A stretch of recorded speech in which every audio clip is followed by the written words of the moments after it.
Assalamualaikum warahmatullahi wabarakatuh. Alhamdulillahirabbil alamin wal aqibatu lil muttaqin wala udwana illa 'alal zalimin. Asyhadu an la ilaha illallah wahdahu la syarikalah wa asyhadu anna Muhammadan abduhu wa rasuluh. Allahumma shalli wa sallim wa barik ala habibina wa nabiyyina Muhammadin sallallahu alaihi wasallam wa ala alihi wa ashabihi wa man tabi'ahum bi ihsanin ila yaumiddin. Allahumma la sahla illa ma ja'altahu sahla wa anta taj'alul hazna idza syi'ta sahla. Amma ba'd. Pertama, kita panjatkan puji syukur kita kepada Allah Subhanahu wa taala.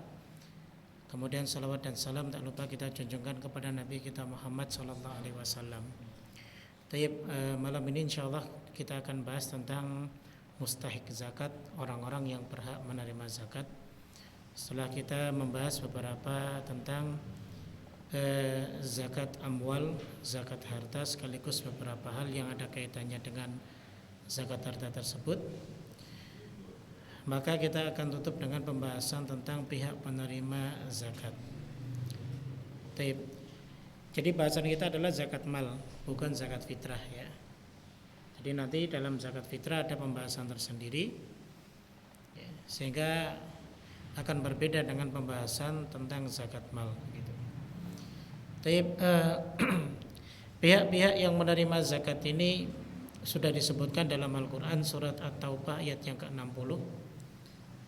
Allah Ta'ala berfirman, innamas sadaqatu lil fuqara wal masakini wal amilina 'alaiha wal mu'allafati qulubuhum wa fir riqabi wal gharimina wa fi sabilillahi wa ibnis sabil.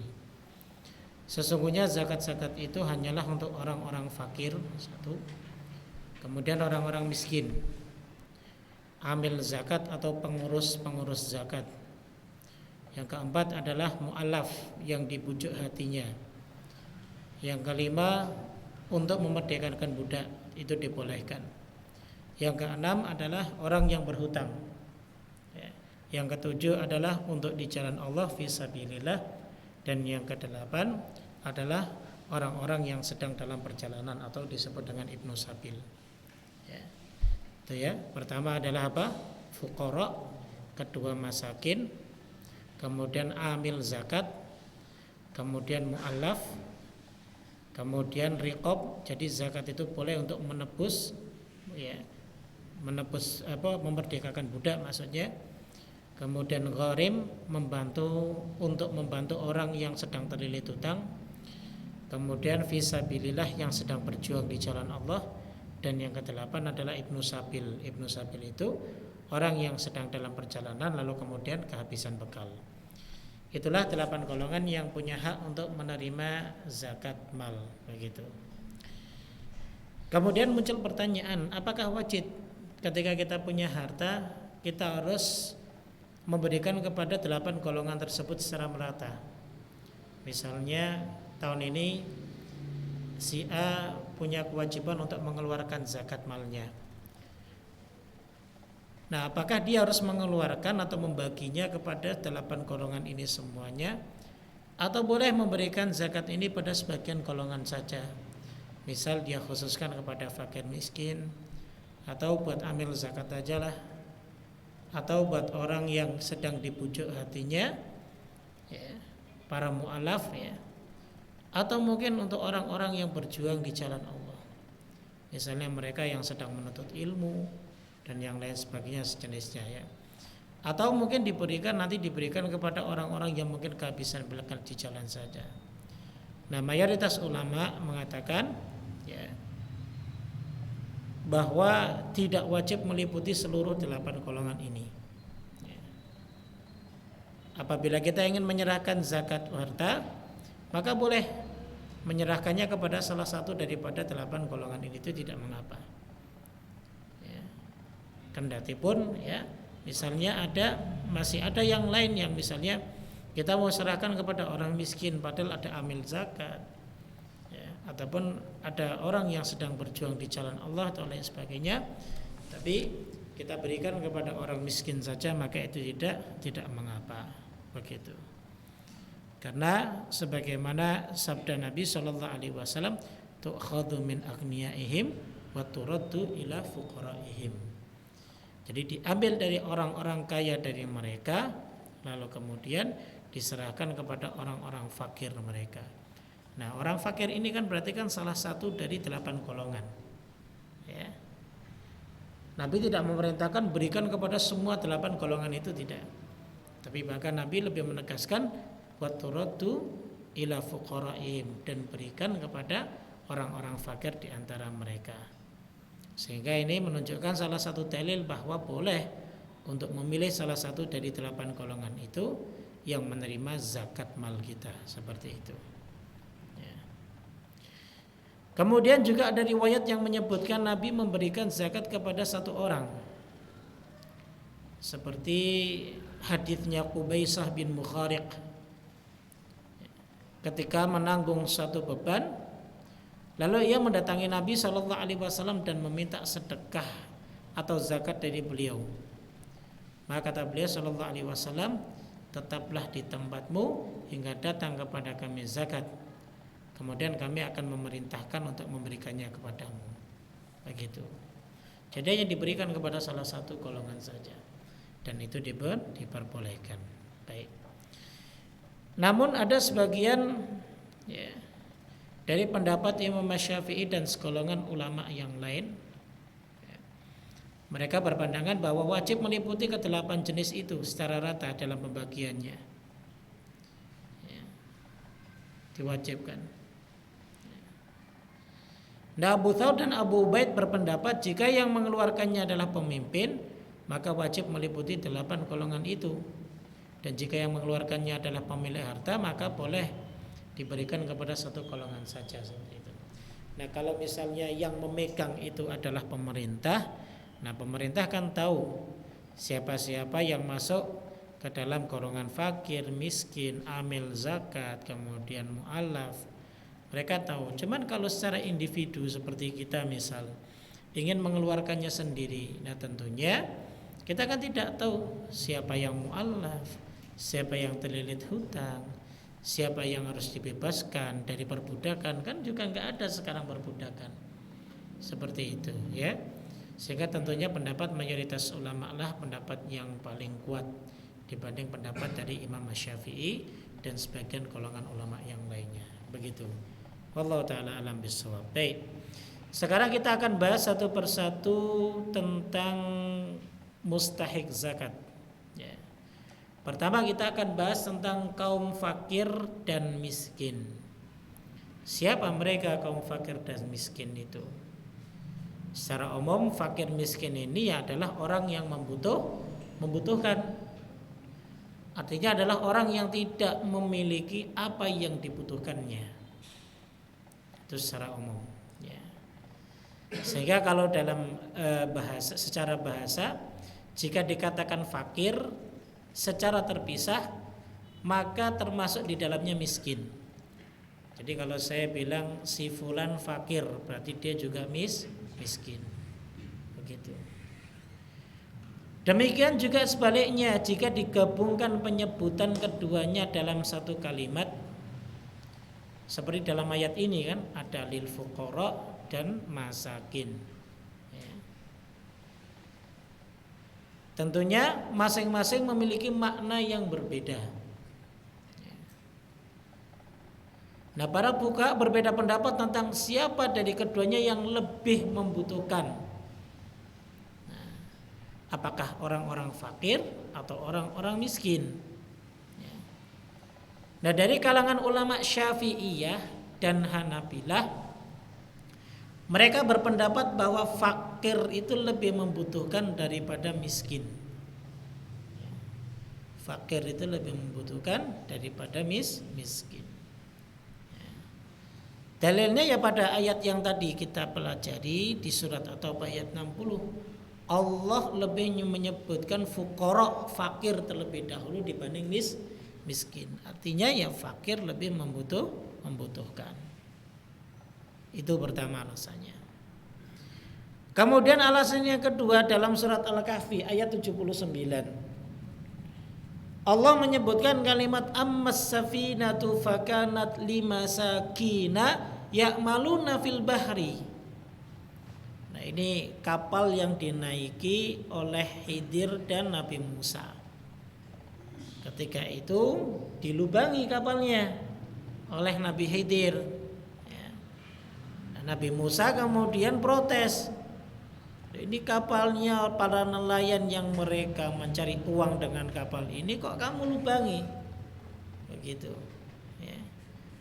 Nah, makanya ketika itu Nabi Khidir kemudian menjelaskan, adapun bahtera ataupun kapal itu kepunyaan orang-orang miskin yang bekerja di laut. Nah, orang miskin kok punya kapal?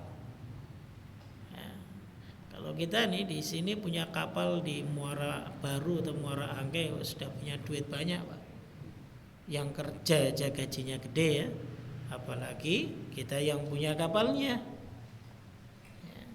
Dan Allah menyebutkan 5 sakin milik orang-orang miskin, ya'maluna fil bahri, yang mereka bekerja mencari makan di lautan.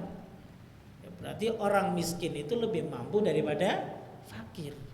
Sehingga orang fakir itu lebih membutuhkan daripada orang miskin. Seperti itu. Ya. Baik, nah ini pendapatnya Syafi'iyah dan Hanabilah begitu. Nah, adapun kalangan Hanafiyah dan Malikiyah, yaitu kalangan ulamanya Abu Hanifah dan para murid-muridnya Imam Malik, berpendapat bahwa orang miskin lebih membutuhkan daripada orang fakir begitu. Ya. Kenapa? Dalilnya dalam surat Al-Balad ayat 16. Au miskinan dza matrobah, atau orang miskin yang sangat fakir. Orang miskin yang sangat fakir. Ya, begitu. Ia terjerembab ke tanah karena sangat laparnya. Matrobah itu diambil dari kata turab. Orang miskin yang terjerembab ya ke tanah. Artinya udah miskin, kalau bahasa kita maaf Pak ya. Orang ngomong itu gembel. Miskin, sudah miskin, udah compang-camping, benar-benar udah kotor. Ya. Kotor banget orangnya. Nah, itu ya. Makanya miskin itu lebih membutuhkan daripada fakir. Alasan lainnya karena para ahli bahasa mengatakan demikian. Ya. Seperti itu. Dan juga ditinjau dari asal katanya, yaitu berasal dari kata as-sukun. Seolah-olah ia tidak mampu bergerak seterusnya. Diam. Ya. Nah, seperti itu ya. Ini pendapat yang kedua. Ada satu pendapat lain yang menyebutkan fakir dan miskin itu adalah satu golongan, yaitu orang yang tidak memiliki kebutuhan pokoknya. Tidak dibedakan apakah ia tidak memiliki sesuatu apapun ataukah ia memiliki sesuatu yang kurang dari kebutuhan pokoknya. Jadi sama aja antara fakir dan miskin. Itu ya. Jadi kalau ditinjau mana yang lebih membutuhkan ya imma fakir ataupun miskin. Ya kalau secara umum biasanya kalau fakir dan miskin ya itu satu kesatuan, satu makna. Ya. Seperti itu. Baik. Kemudian ahlul fikih berbeda pendapat tentang batasan masing-masing dari kedua golongan ini. Sampai sedetail itu ngomong fakir miskin aja ya. Kalau kita mah tinggal kasih aja sudah kan gitu. Tapi dalam agama itu sedetail itu Pak ya. Karena ini masalah mana yang lebih berhak begitu. Yang lebih punya hak itu mana yang harus didahulukan. Bukan main-main ya. Dan siapa yang masuk ke dalam golongan orang fakir dan siapa yang masuk ke dalam golongan orang-orang miskin. Saya kira orang Jakarta nggak ada fakir miskin. Iya, punya motor semua ya. Punya motor, punya duit, punya rumah. Ya, kayaknya nggak ada fakir miskin. Tapi kok yang minta zakat kok banyak ya? Gitu. Waliyadzubillah. Ya. Baik. Ulama Syafi'iyah dan Hanabilah, jadi golongannya Imam Syafi'i dan golongannya Imam Ahmad berpendapat orang fakir itu orang yang tidak punya harta atau usaha yang dapat menutupi kebutuhannya. Itu orang fakir. Enggak punya harta atau tidak punya atau usaha yang dapat menutupi kebutuhannya. Dia enggak punya fakir itu. Ya. Contoh, kalau ada orang yang butuh 10, maksudnya butuh makan ya, butuh 10, misalnya 10.000 saya. Namun ia tidak memiliki sesuatu apapun.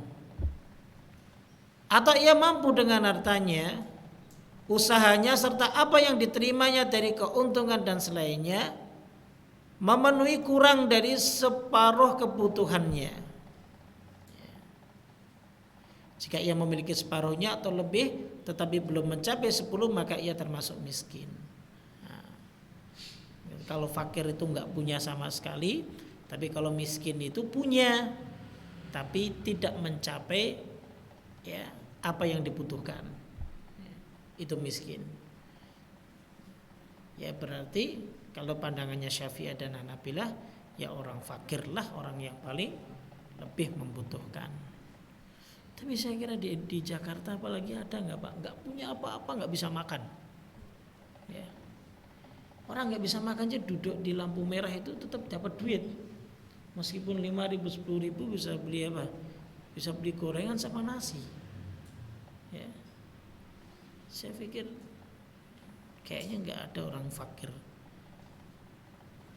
nggak punya harta, nggak punya pekerjaan. Ya. Kalau memfakirkan diri banyak, yang pada tidur tuh nggak mau kerja, itu namanya orang-orang memfakirkan diri. Tapi kalau asli benar-benar fakir kayaknya nggak ada. Allah kasih rezeki kita Pak, nggak ada insya Allah yang benar-benar nggak bisa makan dalam sehari. Ya kecuali kalau miskin iya. Kita ini golongan orang-orang miskin iya. Itu pun sangat sedikit. Butuh 30.000 sehari untuk makan, ya. Tapi dia cuma punya 20.000. Kayaknya 1-2 orang deh Pak. Ya, kayaknya menurut saya. Ya. Saya punya banyak teman-teman yang di sini nih. Teriak-teriak tukang ngocek aja. Sehari cepek 100, 150 gitu. Itu aja udah diteriak miskin gitu ya. Kayaknya enggak lah. Memang kebutuhannya berapa? Begitu. Baik, nah itu ya, itu pandangan daripada Syafi'iyah dan Hanabilah. Adapun golongannya Hanafiyah dan Malikiyah berpendapat orang miskin itu orang yang tidak memiliki sesuatu sama sekali, sehingga terpaksa meminta-minta dan itu halal baginya. Ini kebalikannya. Namun mereka Hanafiyah berpendapat berbeda pendapat tentang orang fakir. Kebalikannya dari tadi pendapat yang pertama ya. Kata Hanafiyah, fakir itu adalah orang yang memiliki sesuatu paling minimal, yaitu jumlahnya di bawah nisab. Ya paling minimal lah. Itu fakir.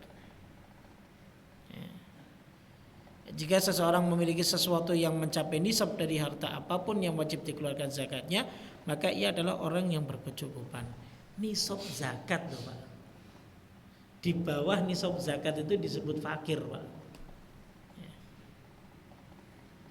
Bayangin. Ini pendapatnya Hanafiyah dan Malikiyah. Di bawah nisab zakat dia disebut fakir. Sehingga kita semua ini bisa dapat zakat loh Pak. Punya uang 80 juta belum 85 nih, kita masih punya hak untuk dapat zakat. Oh Masya Allah ya. Tenang Mas yang dagang ya. Pokoknya kalau udah mau nyampe nisab ya dibelanjakan duitnya biar cuma 80 juta, antum enggak wajib mengeluarkan tapi dapat zakat. Masya Allah ya. Tentunya pendapat yang kuat yang mana Pak? Pendapat yang kuat pendapatnya Syafi'iyah dan Hanabilah. Itu pun akhirnya masuk kepada hal yang sangat jarang sekali kita dapatkan tentunya ya. Kalau keadaan kita sekarang ya alhamdulillah, Allah tidak akan mungkin membiarkan ya, dari hamba-hambanya, apalagi mereka sudah berikhtiar ya, berkasbu rizki kemudian tidak mencukupinya, pasti Allah cukupkan. Cuman kembali kepada kita tadi saya katakan yang difakir-fakirkan itu, yang cuma tidur, nggak mau kerja, nggak mau ngapa-ngapain ya. Kalau kata siapa, Umar bin Khattab itu, innas samaa la tumtiru dhahaban wala fiddatan. Ya, langit itu enggak akan mungkin, mustahil ya, menurunkan hujan emas dan perak. Enggak akan mungkin. Sehingga kita harus ikhtiar dan berusaha. Begitu ya. Baik.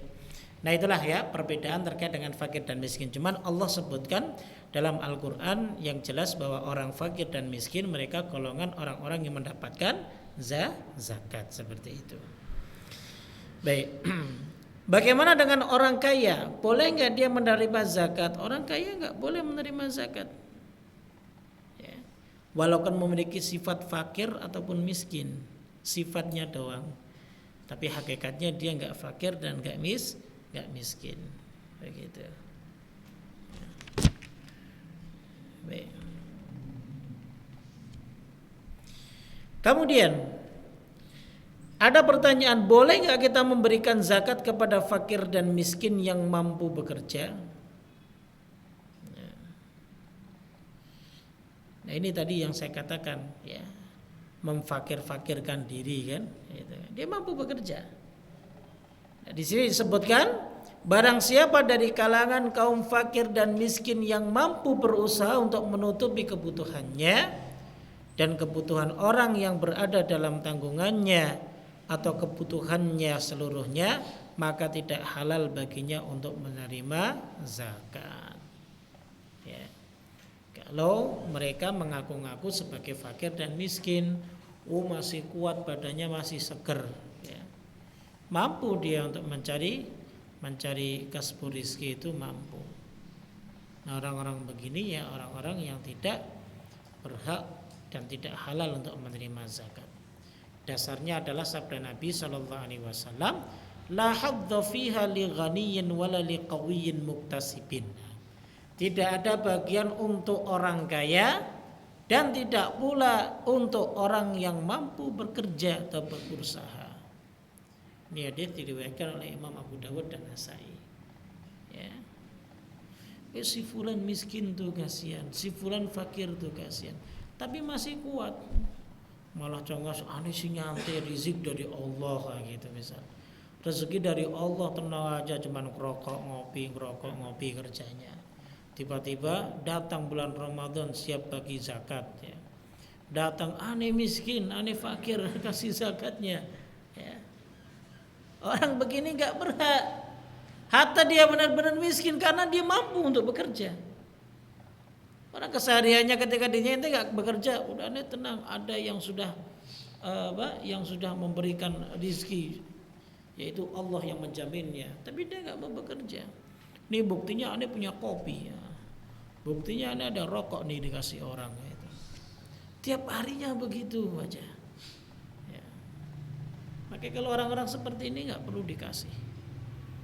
Ya, kalau kita tahu. Begitu pula sabda beliau sallallahu alaihi wasallam dalam hadis yang lain riwayat Imam Tirmidzi dan Abu Dawud. La tahillu sadaqatu li ghaniyyin wala lidhi mirratin sawiyyin. Tidak halal zakat bagi orang kaya dan tidak halal pula bagi yang kuat lagi sempurna. Inilah madhabnya Syafi'iyah dan Hanabilah, dan ini adalah pendapat yang paling kuat. Ya, pendapat yang paling kuat dan pendapat yang paling rajih begitu. Ya. Baik. Kemudian yang berikutnya, kadar zakat yang diberikan kepada fakir dan miskin. Berapa kadar zakatnya? Kadar zakat diberikan kepada fakir dan miskin berupa zakat yang dapat mencukupinya atau menutupi kebutuhannya dan orang-orang yang berada dalam tanggungannya untuk 1 tahun penuh. Tidak lebih dari itu menurut jumhur ulama.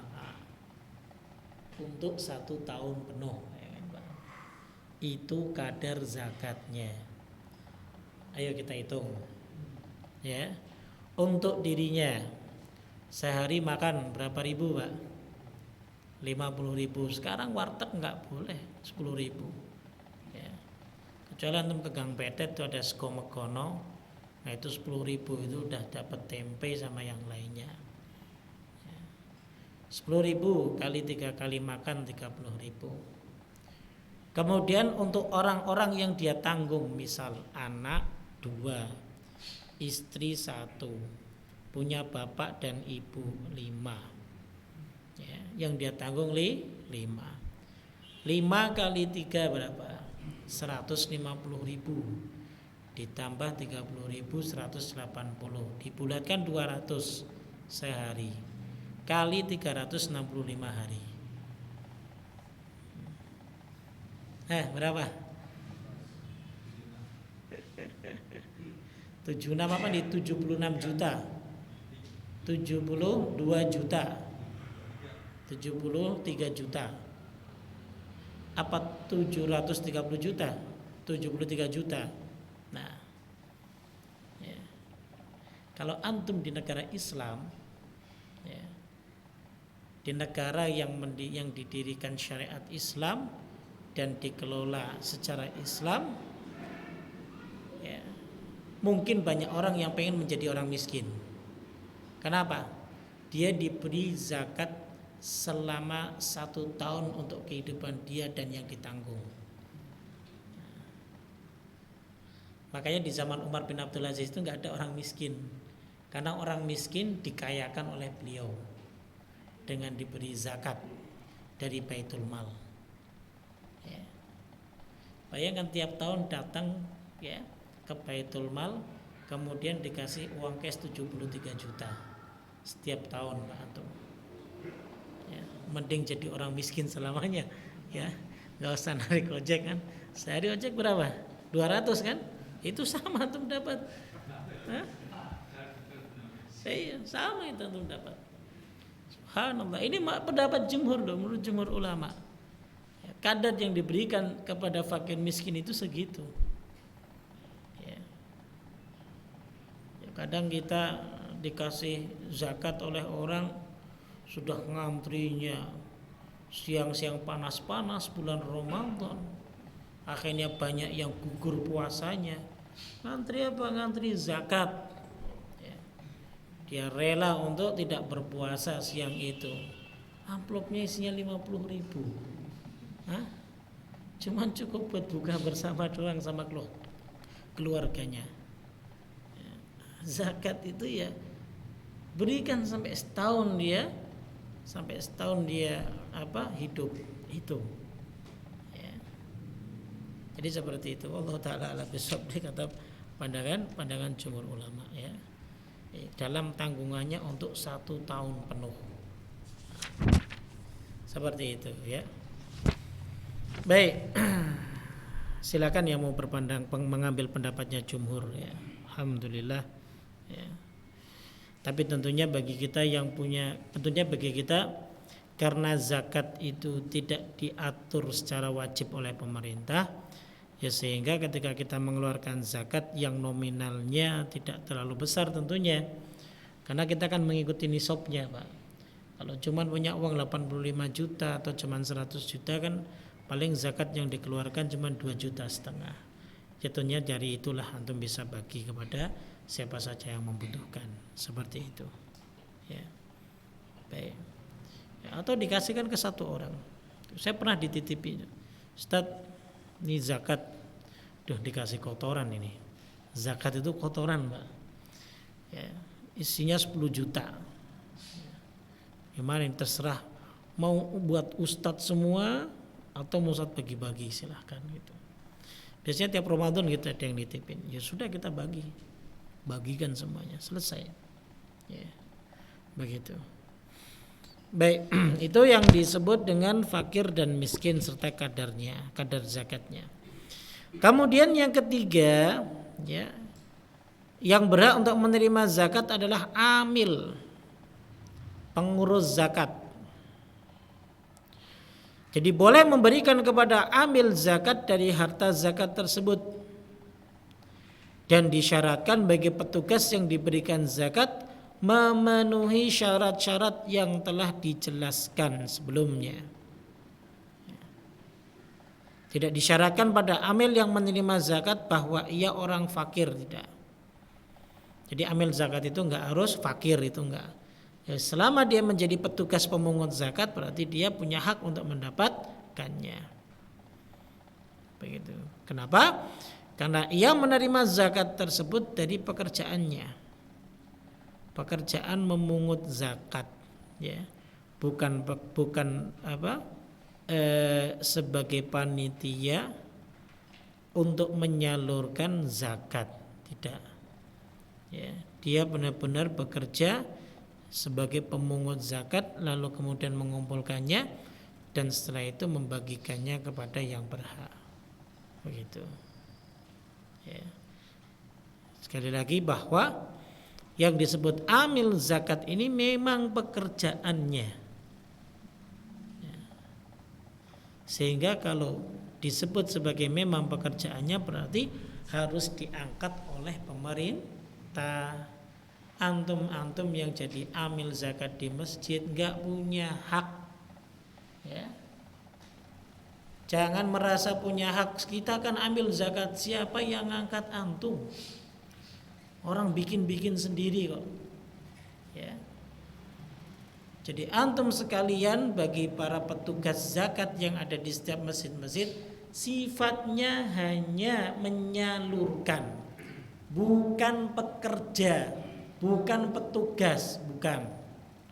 Sifatnya hanya menyalurkan, jadi amanah, ya. Sehingga saat itu jangan antum mengaku kita kan amil zakat, kita juga dapat bagiannya. Tidak. Tak boleh, ya. Kecuali antum bekerja sebagai amil zakat, ya, dan zakat itu berada di bawah naungan pemerintah, itu baru dibolehkan. Seperti sekarang ada Basnas, ya kan, sudah terdaftar di pemerintah, ya. Ataupun contoh lagi ada Aziz, ya. Aziz yaitu didaftar di pemerintah. Itu memang benar-benar mengelola zakat kaum muslimin secara umum, ya. Bukan yang ada di masjid-masjid, tidak, ya. Yang ada di masjid-masjid itu sifatnya hanya panitia sementara. Apakah antum dibebani yang lainnya? Kan tidak, ya. Dan kita yang membebani diri sendiri. Bagi para jamaah yang ingin menitipkan, ya, zakat malnya, kami siap menyalurkan, tuh. Antum berarti bukan petugas, ya. Kalau antum ambil itu, kecuali antum termasuk fakir miskin, nah bolehlah ambil. Tapi kalau tidak, maka enggak boleh mengaku sebagai amil zakat. Begitu. Wallahu a'lam bishawab. Kemudian yang berikutnya adalah orang yang dibujuk hatinya atau yang disebut sebagai mu'allaf, ya. Orang yang berhak untuk menerima zakat itu diantaranya adalah mu'allaf. Dan orang yang dikatakan mu'allaf itu ada dua. Jadi mu'allaf itu bukan berarti baru masuk Islam, ya. Kalau kita sering maknai mu'allaf itu orang yang baru masuk Islam. Terkadang juga udah 10 tahun masa Islam disebut mu'allaf itu, ya. Jadi arti mu'allaf itu dari kata allafa yu'allifu. Allafa yu'allifu itu artinya melunakkan. Mu'allaf itu artinya dilunakkan, ya. Jadi apa yang dilunakkan hatinya? Nah, jadi ada orang-orang yang dilunakkan hatinya, ya, dengan harapan orang-orang ini bisa untuk membantu kaum muslimin. Ada dua. Pertama adalah dari golongan orang kafir, dan yang kedua adalah di golongan orang muslim. Begitu. Nah, mereka semua ini adalah para tokoh yang ditaati di tengah kaum ataupun kabilahnya. Baik, kita bahas yang orang muslim dulu yang dibujuk hatinya. Ada 4 macam. Pertama, para tokoh yang ditaati di tengah kaumnya. Mereka masuk Islam tapi hatinya lemah, maka diberikan zakat kepada mereka untuk mengukuhkan keislamannya. Begitu ya.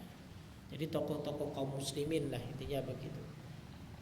Ini salah satu dakwah sebenarnya, memberikan zakat kepada mereka. Itu. Kemudian yang kedua, suatu kaum yang memiliki kemuliaan dan ketokohan masuk Islam, ya, dan mereka diberikan zakat untuk memotivasi kaum semisal mereka yang masih kafir agar masuk Islam. Ya, dia baru masuk Islam nih, dia punya ketokohan yang kuat. Ya, kita support, ya tujuannya agar supaya kaum dia itu bisa ikut serta ya masuk Islam bersama kepala sukunya ini. Kemudian yang ketiga, suatu golongan yang dirangkul hatinya dengan tujuan agar mereka memerangi kaum kafir di sekitarnya dan menjaga kaum muslimin di sekitarnya. Itu boleh. Ya. Tapi kita sebaliknya, Pak ya. Ada dari kaum muslimin yang dibayar untuk menjaga kaum kafir gitu. Sebaliknya kita. Dan yang keempat, suatu golongan yang diberikan zakat kepada mereka dengan tujuan agar mereka menarik zakat dari orang-orang yang tidak memberikannya. Ya, kita berikan mereka zakat, ya tujuannya agar mereka mau untuk menarik zakat dari orang-orang yang menolak untuk mengeluarkan zakatnya. Ya, kalau di zaman dulu itu zakat itu wajib karena memang dikelola oleh pemerintahan, sehingga pasti orang-orang yang punya harta itu sudah diketahui oleh pemerintah setempat, sehingga setiap tahun itu pasti didatangi. Udah capai nisab kan, udah haul kan, ayo bayar zakatnya. Itu ya, memang dari pemerintah wajib untuk mengeluarkan zakat. Ya. Dan subhanallah, andaikan sajalah pemerintah kita ini di Indonesia yang penduduknya kaum muslimin itu berapa juta, Pak. Katanya sih sekitar 90% kan Islam, ya kan? Kalau jumlahnya misalnya 200 juta, berarti sekitar berapa? 180 juta kaum muslimin. Kita ambil aja separuhnya lah, 100 juta dari mereka yang wajib mengeluarkan zakat. Kita ambil minimnya, 2,5 juta setiap tahunnya mereka mengeluarkan zakat, dikali 100 juta, hitung aja Pak. Dari 2,5 juta saja per orang dikali 100 juta, itu udah berapa triliunan Pak. Dan itu bisa dimanfaatkan apapun untuk kemaslahatan umat. Jadi begitu. Sebenarnya lebih besar daripada pajak pendapatannya. Pasti lebih besar pendapatannya daripada pajak. Apalagi kalau sudah zakat, berarti ini kan kewajiban. Kewajiban yang harus dikeluarkan.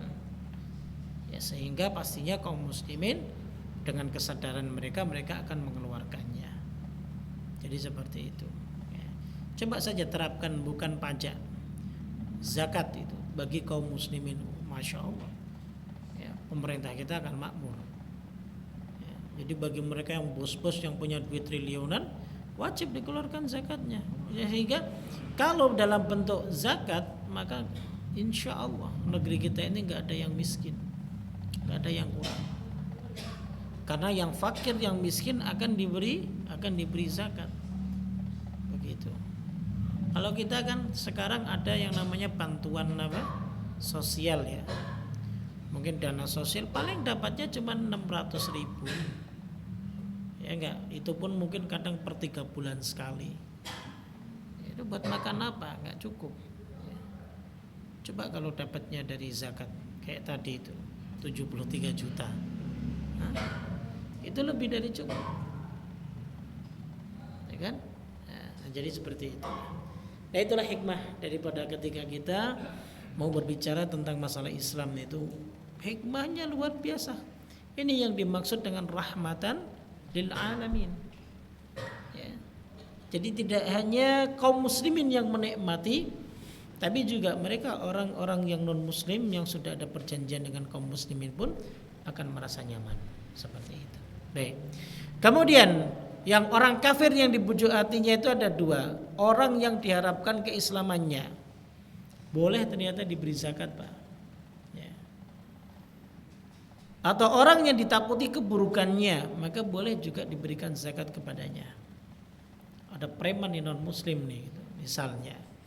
Ya, dia suka ganggu terus orang Islam. Nah, boleh baginya untuk diberi zakat seperti itu. Ya. Baik.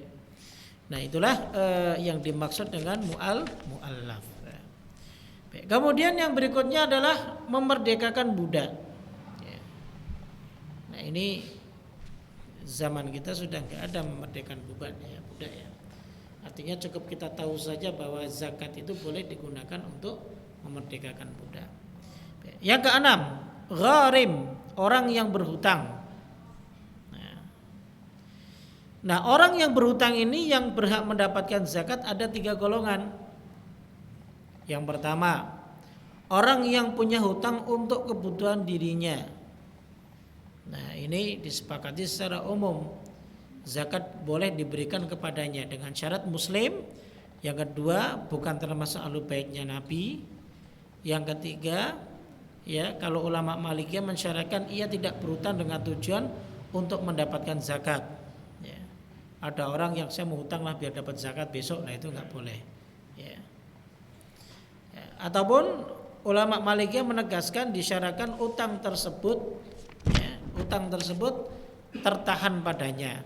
Ya, tertahan padanya. Ya. Kemudian syarat berikutnya orang tersebut sudah jatuh tempo pembayarannya. Nah, syarat berikutnya orang yang berhutang tidak sanggup melunasi hutangnya dari harta yang dimilikinya. Nah itu. Jadi dia berhak untuk menerima zakat. Nah, ternyata selektif juga ya. Enggak asal gampang. Ini punya hutang nih itu enggak. Zakatnya dong, nah, gitu. Enggak bisa. Yang kedua adalah orang yang berhutang untuk mendamaikan hubungan sesama manusia. Nah, boleh. Ya. Contoh ada 2 orang yang sedang bertengkar, lalu kemudian dia berhutang agar supaya intinya permasalahan tersebut selesai. Nah, sehingga orang itu yang menghutangkan itu karena mendamaikan ya kasus seseorang ini, maka dia punya hak untuk mendapatkan zakat. Begitu. Yang ketiga adalah orang yang berhutang karena sebab menjamin utang orang lain. Ya, jenis ini disebutkan oleh ulama Syafi'iyah. Jadi dia berhutang karena menjamin utang orang lain. Misal si A berhutang untuk menjamin hutangnya si B. Nah itu dia mendapatkan zakat. Seperti itu. Ya. Nah, inilah hutang-hutang yang orang yang berhutang yang apa? Yang berhak untuk menerima zakat. Adapun orang yang berhutang mobil, hutang rumah, ya, hutang motor misalnya, ya. Nah ini hutang yang tidak termasuk dari golongan ini, sehingga dia tidak punya hak untuk mendapatkan zakat. Jangan sampai ngomong aneh hutang motor nih begitu. Saya harus berhak mendapatkan zakat, tidak. Jadi seperti itu. Wallahu taala alam bisawab. Baik. Kemudian yang ketujuh adalah fisabilillah. Fisabilillah itu yang bergerak di jalan Allah. Ini ada 3 jenis. Pertama, mereka yang berperang di jalan Allah. Para mujahid lah ya. Kemudian yang kedua adalah untuk keperluan perang. Yang ketiga adalah orang yang menunaikan ibadah haji.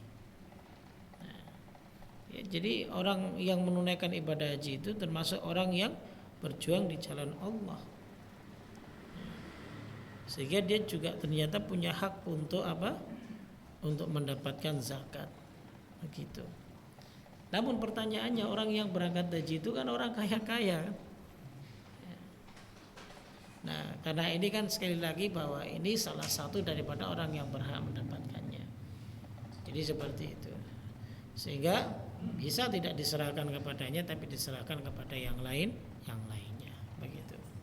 Atau mereka yang sedang menuntut ilmu, ya, ya, ataupun yang sedang menyebarkan ilmu. Jadi semua ini di jalan Allah, ya. Maka mereka semua mendapatkan bagian zakatnya. Dan yang terakhir adalah Ibnu Sabil. Ibnu Sabil itu ya kita tahulah, orang yang sedang dalam perjalanan, kemudian dia kehabisan bekal sehingga dia butuh uang, ya, yang dia punya hak untuk diberikan bekal dari harta zakat. Seperti itu, ya. Wallahu taala a'lam bishawab. Maka inilah 8 golongan yang berhak untuk mendapatkan zakat, seperti itu. Baik, sebelum saya tutup ada yang ditanyakan, silahkan.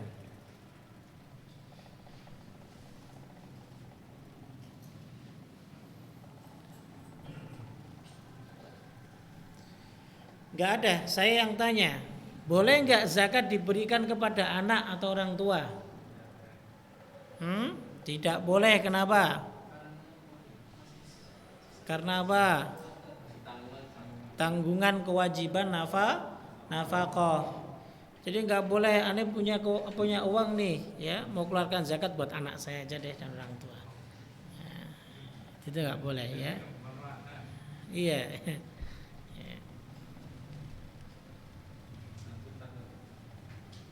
Kemudian yang kedua, boleh nggak istri kalau punya duit banyak, dia menzakatkannya kepada suaminya jika suami ini termasuk orang miskin? Boleh. Antum jawabnya pinter-pinter amat. Punya dalilnya enggak? Antum enggak ada dalil, cuma bilang boleh, tidak boleh, ya. Jadi pendapat mayoritas ulama dan yang paling rajih adalah boleh. Kenapa? Karena istri tidak punya kewajiban memberi nafkah kepada suami. Maka carilah istri-istri yang kaya. Biar antum bisa dapat zakat dari istri antum. Jadi begitu. Baik, ada pertanyaan? Ya, nah, silakan. Anak yatim dia dapat zakat kalau dia miskin atau fakir. Kalau dia nggak miskin, nggak fakir, dia nggak dapat zakat. Tuh, anak yatim itu banyak yang kaya-kaya. Makanya kenapa tidak masuk ke 8 golongan? Kalau anak yatim itu dia termasuk golongan anak miskin, orang miskin, dia dapat. Tapi bukan sebab karena yatimnya, sebab karena apa? Sebab karena miskinnya. Begitu. Karena orang miskin itu bisa yatim, bisa nggak yatim, ya kan? Sama, ya. Anak yatim itu bisa kaya, bisa miskin. Sehingga yang di Allah itu menyebutkannya yang fakir miskin, bukan anak yatim. Saya yatim tapi bapaknya duitnya banyak, ya, peninggalannya banyak, ya nggak mungkin dapat. Ada lagi?